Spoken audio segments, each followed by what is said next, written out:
Bisugo. Ayan po guys.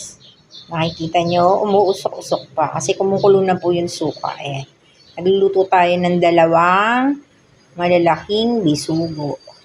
Di bali guys na dadalawa lang yan basta't malaki kasi marami nga, maliit naman, masyado pong matinik. Pero kapag ka po guys, ang bisugo ay malaki, hindi po siya matinik. So yan, meron niyang luya, paminta, siling berde. Yan, ilagay ko sa loob ng tiyan ng ating bisugo. Meron din po yan sa ilalim. At ilagyan po natin yan ito, patis. Maglagay din po tayo ng suka. So guys, yan, kumukulo na. Hayaan lang natin siyang kumulo hanggang sa siya ay maluto. So walang oil yan para dun sa mga nagda-diet. Pwede po yan. Walang oil yan guys. So, yan po ang ating paksiw na bisugo.